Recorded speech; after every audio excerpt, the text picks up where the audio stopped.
Hello everyone, welcome back to the channel. तो friends, हमारी आज की वीडियो में हमने एक शॉर्ट स्टोरी ली है और ये शॉर्ट स्टोरी जो है बहुत ही इंटरेस्टिंग है। इसे लास्ट तक देखिएगा ज़रूर। और इसमें हम एक एक वर्ड की मीनिंग को अच्छे से हिंदी में समझते चलेंगे और ग्रामर के पोर्शन को भी कवर करते चलेंगे। सेंटेंसेस का कंस्ट्रक्शन किस तरह का है वो देखते चलेंगे साथ साथ। तो चलिए ये कहानी को शुरू करते हैं। इस कहानी का टाइटल है a preacher and a critic. A preacher, एक प्रीचर मतलब होता है उपदेश देने वाला। प्रीच मतलब होता है उपदेश, प्रीचर मतलब उपदेश देने वाला, उपदेशक।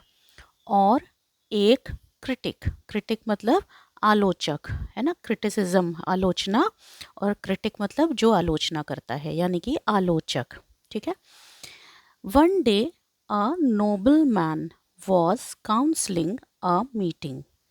एक दिन एक नोबल, नोबल मतलब महान, है ना, एक महान व्यक्ति काउंसलिंग कर रहा था, यानी कि परामर्श कर रहा था एक मीटिंग में या बैठक में। एक मीटिंग या एक बैठक में एक महान व्यक्ति काउंसलिंग कर रहा था, यानी कि क्या कर रहा था, परामर्श कर रहा था।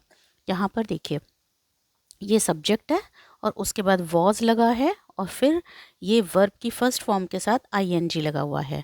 तो कर रहा था यानी कि पास्ट कंटिन्यूअस टेंस का अफर्मेटिव सेंटेंस है। रहा था, रही थी।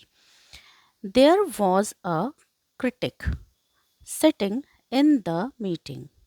वहाँ पर एक क्रिटिक यानी कि आलोचक बैठा हुआ था मीटिंग में, है ना, बैठक में एक आलोचक बैठा हुआ था।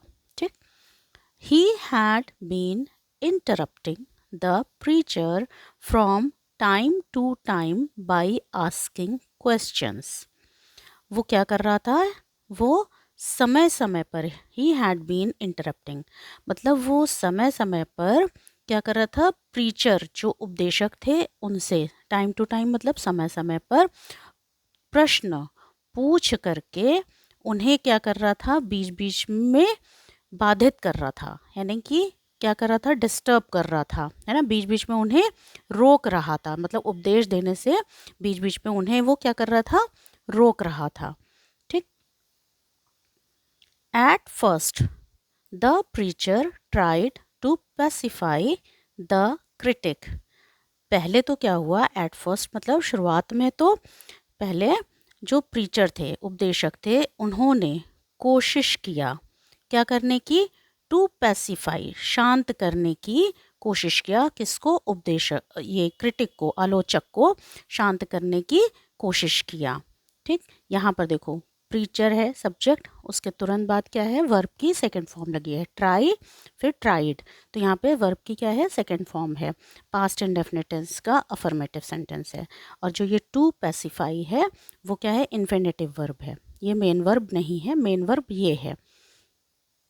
But soon the critic began to argue and insult the preacher. लेकिन क्या हुआ, जल्दी ही जो क्रिटिक था, आलोचक था, उसने शुरू किया क्या करना, बहस करना और इंसल्ट करना, अपमानित करना। किसको, उपदेशक को। फिर उसने, क्रिटिक ने, जो आलोचक था, उसने क्या किया, बहस करना और जो उपदेशक थे उनकी इंसल्ट करना, अपमान करना शुरू किया। यहाँ पर भी देखो, बिगिन जो होता है वो फर्स्ट फॉर्म होती है, ये बिगिन है, यानी कि ये वर्ब की सेकंड फॉर्म है, पास्ट इंडेफिनिट टेंस का अफर्मेटिव सेंटेंस है। So the preacher thought of teaching him a lesson. इसलिए, सो मतलब तो या इसलिए, जो ये प्रीचर थे, उपदेशक थे, उन्होंने सोचा, थॉट मतलब सोचा, क्या करने के लिए, हिम, यहाँ पर हिम किसके लिए आया है, जो यहाँ पर ये क्रिटिक है उसके लिए आया है। ठीक है। उन्होंने सोचा क्या करने के लिए, उसे एक सबक, लेसन मतलब सबक, सिखाने के लिए सोचा। ऑफ टीचिंग मतलब सबक सिखाने के लिए सोचा। यहाँ पे थिंक फर्स्ट फॉर्म है, थॉट क्या है, वो वर्ब की सेकंड फॉर्म है। ठीक है।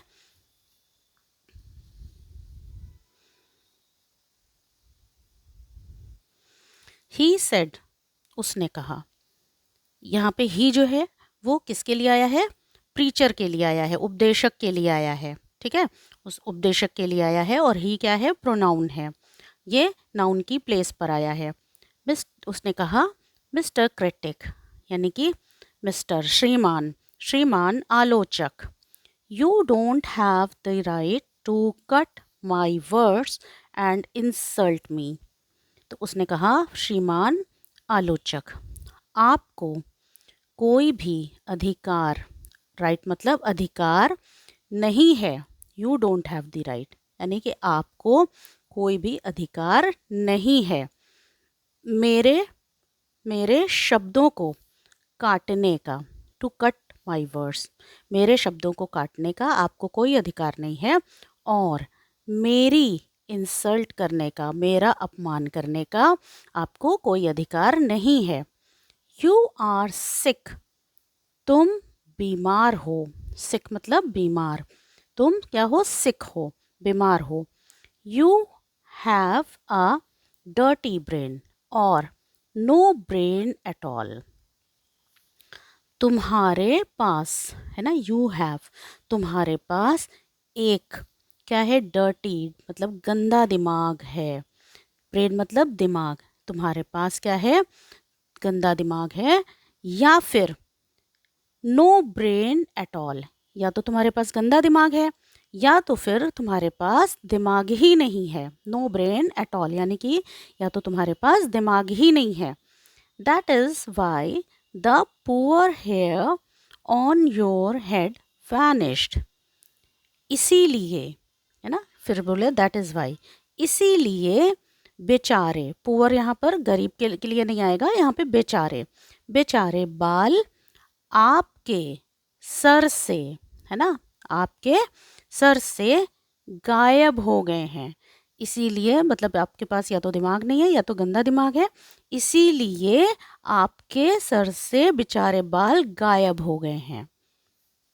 दे were intelligent to leave the head without brains. They यहाँ पे किसके लिए आया है? बालों के लिए आया है। ठीक है, तो यहाँ पर दे किसके लिए है? बालों के लिए। तो यहाँ पर दे वर इंटेलिजेंट यानी कि वे क्या थे? बुद्धिमान थे, जो कि क्या करे हैं? जो कि सर को, है ना, सर के को, जो कि विदाउट ब्रेन है, यानी कि बिना दिमाग के सर को छोड़ करके चले गए, है ना, यानी कि वो बाल भी क्या है? बुद्धिमान है, जो कि बिना दिमाग के सर को क्या हुआ? छोड़ करके चले गए। विदाउट मतलब बिना दिमाग के। तो मॉरल ऑफ द स्टोरी क्या है? यानी कि इस कहानी से हमें क्या सीखने को मिलता है कि a person who knows very little will never understand the words of knowledge.